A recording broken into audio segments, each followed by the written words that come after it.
Hello, welcome back to YouTube channel. ഇന്നൊരു long video ആണ് കേട്ടോ. ജ്വല്ലറി മേക്കിംഗ് തുടങ്ങാൻ ആഗ്രഹം ഉണ്ടായിട്ടും എവിടെ നിന്ന് തുടങ്ങണം എന്നൊരു ഐഡിയ ഇല്ലാണ്ടിരിക്കുന്ന ആൾക്കാരാണ് നിങ്ങളെങ്കിൽ നിങ്ങൾക്ക് ഞാൻ എസെൻഷ്യലായിട്ട് നമ്മുടെ കയ്യിൽ ഉണ്ടായിരിക്കേണ്ട ഐറ്റംസിനെ ഒന്ന് പരിചയപ്പെടും. കൂടാതെ എൻ്റെ കയ്യിലുള്ള കുറച്ച് ഐറ്റംസും കൂടി ഞാൻ നിങ്ങൾക്ക് കാണിച്ചു തരാം കേട്ടോ. നമുക്ക് വീഡിയോയിലേക്ക് കിടക്കാം.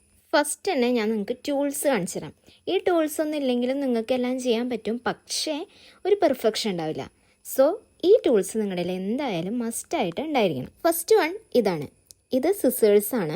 ഇതെന്തിനാണെന്ന് വെച്ച് കഴിഞ്ഞാൽ OHP ഷീറ്റൊക്കെ നമുക്കൊന്ന് കട്ട് ചെയ്യാനായിട്ടാണ് നമ്മളിത് എടുക്കുന്നത്. ഇനി സെക്കൻഡ് വന്നിട്ട് ഈ ഒരു കട്ടറാണ്. ഇതിനെ ത്രെഡ് കട്ടർ എന്നാണ് വിളിക്കുന്നത്. ഇതെന്തിനാണ് മെയിനായിട്ട് യൂസ് ചെയ്യുന്നതെന്ന് വെച്ച് കഴിഞ്ഞാൽ നമ്മൾ സ്റ്റോൺസ് ഒക്കെ ഒട്ടിച്ച് വെച്ചിട്ടുള്ള OHP ഷീറ്റ് ആയാലും വാക്സ് ഷീറ്റ് ആയാലും നല്ല പെർഫെക്റ്റ് ആയിട്ട് കട്ട് ചെയ്തെടുക്കാനാണ് ഈ ഒരു ഐറ്റം നമ്മൾ യൂസ് ചെയ്യുന്നത്. ഉണ്ടെന്നുണ്ടെങ്കിൽ ഏതൊരു ഷേപ്പിൽ നമുക്ക് കട്ട് ചെയ്തെടുക്കാം കേട്ടോ. നല്ല നീറ്റായിട്ട് തന്നെ നമുക്ക് കിട്ടും. കണ്ടില്ലേ, ഇതേപോലെ. ഇതാണ് റൗണ്ട് നോസ് പില്ലർ. ഇതെന്തിനാണെന്ന് വെച്ച് കഴിഞ്ഞാൽ നമുക്ക് ഐപ്പിൻസിൻ്റെ ഒക്കെ എൻഡ് ഭാഗം ഒന്ന് റൗണ്ട് ചെയ്തിട്ട് ഇങ്ങനെ വളച്ചെടുക്കാൻ വേണ്ടിയിട്ടാണ് ഇത് യൂസ് ചെയ്യുന്നത്. പ്ലെയേഴ്സ് വെച്ചിട്ട് നമുക്ക് വളച്ചെടുക്കാം, പക്ഷേ ഇതാവുമ്പോൾ നല്ല റൗണ്ടായിട്ട് നല്ല സെറ്റായിട്ട് നമുക്ക് കിട്ടും. ഇതേപോലെ നമുക്ക് നല്ല പെർഫെക്റ്റ് ആയിട്ട് തന്നെ കിട്ടും കേട്ടോ. ഇനി ഇത് പ്ലെയറാണ്, പ്ലെയർ തന്നെയാണ് പറയാമെന്ന് തോന്നുന്നു. ഇതെന്തിനാന്ന് വെച്ച് കഴിഞ്ഞാൽ നമ്മുടെ കണ്ണികളൊക്കെ ഒന്ന് അകത്തി കൊടുക്കാൻ വേണ്ടിയിട്ടാണ് നമ്മളിത് യൂസ് ചെയ്യുന്നത്. അതേപോലെ തന്നെ അങ്ങനെ അകത്തിയെടുത്തത് ഒന്ന് ക്ലോസ് ചെയ്യാനും ഇത് നമുക്ക് യൂസ് ചെയ്യാം. Last വണ്ണാണ് cutter. ഇതെന്തിനാന്ന് വെച്ച് കഴിഞ്ഞാൽ നമ്മുടെ കമ്പികളൊക്കെ ഒന്ന് കട്ട് ചെയ്തെടുക്കാൻ വേണ്ടിയിട്ടാണ് ഇത് യൂസ് ചെയ്യുന്നത്. മൂന്നും ഒരു സെറ്റായിട്ടാണ് ഞാൻ വാങ്ങിച്ചത് കേട്ടോ. ഇനി ഇതാണ് പ്ലക്കർ. പ്ലക്കർന്ന് മാത്രമല്ല, സ്വീസറിനോ അങ്ങനെ എന്തോ പറയും. ഇതെന്തിനാന്ന് വെച്ച് കഴിഞ്ഞാൽ സ്റ്റോൺസ് ഒക്കെ ഇങ്ങനെ പ്ലക്ക് എടുക്കാനായിട്ട് യൂസ് ചെയ്യാൻ വേണമെന്നില്ല, നിങ്ങൾക്ക് യൂസ് ചെയ്യണമെങ്കിൽ യൂസ് ചെയ്യാം. ഇനി ഇതൊരു അടിപൊളി ഐറ്റമാണ്. സ്റ്റോൺ പിക്കിംഗ് പെന്നെന്നോ അങ്ങനെ എന്തോ ആണ് പറയുക. ഇതേപോലെ ഗ്ലൂവും ഈ പെന്നും കൂടിയിട്ടാണ് വരിക. ഇതേപോലെ കുറച്ച് ഗ്ലൂ എടുത്തിട്ട് നമുക്ക് സ്റ്റോൺസ് ഇങ്ങനെ പിക്ക് ചെയ്തെടുക്കാനായിട്ട് പറ്റും. ഇത് നല്ല സ്മൂത്തായിട്ട് നമുക്ക് പിക്ക് ചെയ്തെടുക്കാൻ പറ്റും. നല്ല യൂസ്ഫുള്ളായിട്ട് എനിക്ക് തോന്നിയിട്ടുണ്ട്. സോ ഇത് മസ്റ്റായിട്ട് നമ്മൾ വാങ്ങിച്ചാൽ നന്നായിരിക്കും. ഇനി വന്നിട്ട് OHP ഷീറ്റാണ്. ഇതിലാണ് നമ്മൾ സ്റ്റോൺസ് ഒക്കെ ഒട്ടിച്ച് കൊടുക്കുന്നത്. ഇതിപ്പോൾ ഞാൻ ചെയ്തിട്ടുള്ളൊരു വർക്കാണ്. ഇതേപോലെ ഒട്ടിക്കാനായിട്ടാണ് നമ്മൾ ഈ ഒരു OHP ഷീറ്റ് യൂസ് ചെയ്യുന്നത്. ഇനി വന്നിട്ട് ഈ ഒരു വാക്സ് ഷീറ്റാണ്. ഇതെന്തിനാന്ന് വെച്ച് കഴിഞ്ഞാൽ നമ്മൾ ഒട്ടിച്ചിട്ട് കട്ട് ചെയ്ത് കഴിയുമ്പോൾ ഇതിൽ യൂപ്പിനൊക്കെ വെച്ച് അറ്റാച്ച് ചെയ്യുമല്ലോ, അത് കഴിഞ്ഞിട്ട് ലാസ്റ്റ് കവർ ചെയ്യാൻ വേണ്ടിയിട്ടാണ് ഇത് യൂസ് ചെയ്യുന്നത്. ഇതിപ്പോൾ ഞാൻ ഫോർ എക്സാമ്പിൾ കാണിച്ചതാണ്, ഞാൻ ചെയ്ത ഒരു വർക്കിൻ്റെയാണ്. ഇതിന് വേണ്ടിയിട്ടാണ് ഈ ഒരു ഷീറ്റ് നമ്മൾ യൂസ് ചെയ്യുന്നത്. ഇനി വന്നിട്ട് ഐപ്പിന്നാണ്. ഇതിൽ കുറച്ച് ബീഡ്സ് ഉണ്ട്, അത് നിങ്ങൾ നോക്കണ്ട, അത് ലാസ്റ്റ് ഞാൻ പറയാം.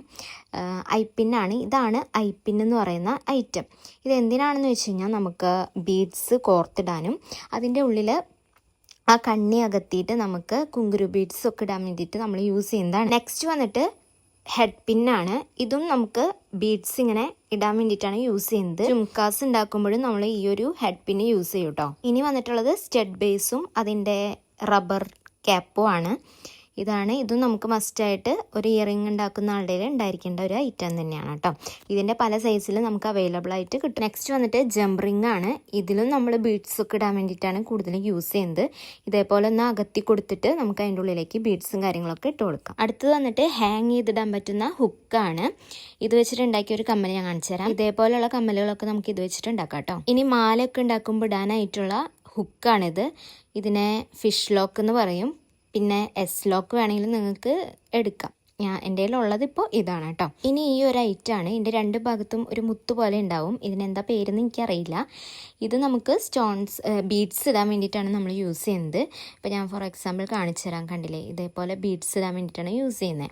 അപ്പോൾ അതിൻ്റെ അടിയിലായിട്ടൊരു ഗോൾഡൻ കളറിൽ ഒരു മുത്ത് പോലെ കിടക്കും. ഇതിന് വേണ്ടിയിട്ടാണ് ഇത് യൂസ് ചെയ്യുന്നത് കേട്ടോ. ഇതാണ് കുങ്കുരു ബീഡ്സ്. ഇതിനെ വേറെ എന്തോ ഒരു പേരും കൂടി പറയും.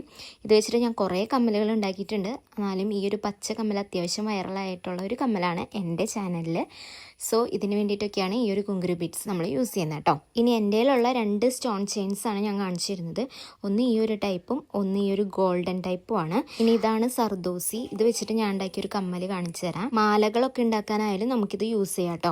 ഇനി ഇതാണ് ചെയിൻ. ഇത് നമുക്ക് മാല ഉണ്ടാക്കാനായാലും അതേപോലെ പാദസരം ഉണ്ടാക്കാനൊക്കെ ആയിട്ട് യൂസ് ചെയ്യാം. ഞാൻ ഇത് വെച്ചിട്ടുണ്ടാക്കിയ ഒരു പാദസരമാണിത്. ഇതിൻ്റെ വീഡിയോ പുറകെ വരും കേട്ടോ. ഇനി ഇതാണ് ബോൾ ചെയിൻ. ഇത് നമുക്ക് കമ്മലായാലും മാലയ്ക്കായാലും ഉണ്ടാക്കുമ്പോൾ യൂസ് ചെയ്യാം കേട്ടോ. ഇനി എൻ്റെ കയ്യിലുള്ള കുറച്ച് സ്റ്റോൺസ് ഞാൻ നിങ്ങൾക്ക് കാണിച്ചു തരാം. പിങ്ക്, ഗ്രീൻ, അതേപോലെ ഒരു ബ്ലൂ, വൈറ്റ്, ഇതൊക്കെയാണ് എൻ്റെ കയ്യിൽ അവൈലബിൾ ആയിട്ടുള്ളത്. അതിൻ്റെ പല ഷേപ്സും കാര്യങ്ങളൊക്കെ ഉണ്ട് കേട്ടോ. ഗ്രീനും ഉണ്ട്, അതേപോലെ ബ്ലൂ ഉണ്ട്, അപ്പോൾ അങ്ങനെ പല ഷേപ്പിലും സൈസിലായിട്ടാണ് എൻ്റെ കയ്യിൽ അവൈലബിൾ ആയിട്ടുള്ളത്. കൂടുതൽ സ്റ്റോൺസും കാര്യങ്ങളൊക്കെ വാങ്ങണം എന്ന് എനിക്ക് ഭയങ്കര ആഗ്രഹമുണ്ട്. പിന്നെ ഈ വെറൈറ്റീസ് ഓഫ് സ്റ്റോൺസ് എൻ്റെ കയ്യിൽ അവൈലബിൾ ആണ് കേട്ടോ. പിന്നെ ബീഡ്സ് കാണിച്ചു തരാം. ബ്ലാക്കിൻ്റെ ഈ 2 വെറൈറ്റി, പിന്നെ ഗ്രീൻ്റെ 2 വെറൈറ്റി, പിന്നെ ഈ ബീഡ്സ്, പിന്നെ കുറേ അധികം ക്രിസ്റ്റൽ ബീഡ്സ് എൻ്റെ കയ്യിലുണ്ട്. പിന്നെ ഈ ഗമ്മ് എന്തായാലും നിർബന്ധമാണ് കേട്ടോ. സ്റ്റോൺസ് ഒട്ടിക്കാനോ ഐപ്പിന് ഒട്ടിക്കാനൊക്കെ ആയിട്ട് ഈ ഒരു ഗമ്മ് ആവശ്യമാണ്. അടുത്തത് ഗിയർ വയറാണ്. അതിൻ്റെ ഗോൾഡും പിന്നെ ഈ ഒരു കളറുണ്ട്. ഗോൾഡ് എന്ന് ചോദിക്കുമ്പോൾ ഈ 2ാമത്തെ കളറാണ് തരുന്നത്.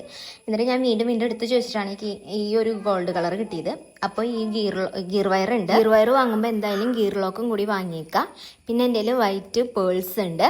പിന്നെ അലിഗേറ്റർ ക്ലിപ്പും അതേപോലെ നമ്മുടെ മെയിൻ ഈ ഒരു ക്ലിപ്പും ഉണ്ട് എൻ്റെ കയ്യിൽ. ഇത്രയൊക്കെയാണ് ഉള്ളത്. അപ്പോൾ വീഡിയോ നിങ്ങൾക്ക് യൂസ്ഫുൾ ആവുമെന്ന് വിചാരിക്കുന്നു. ഇഷ്ടപ്പെട്ടാൽ ലൈക്ക് ചെയ്യാനും ചാനൽ സബ്സ്ക്രൈബ് ചെയ്ത് സപ്പോർട്ട് ചെയ്യാനും മറക്കണ്ട. ഡൗട്ട് എന്തെങ്കിലും ഉണ്ടെങ്കിൽ കമൻറ്റ് ചെയ്ത് ചോദിച്ചാൽ മതി കേട്ടോ. അപ്പോൾ മറ്റൊരു വീഡിയോ ആയിട്ട് വരാം. അതുവരേക്കും ടാറ്റാ ബൈ, സീ യു.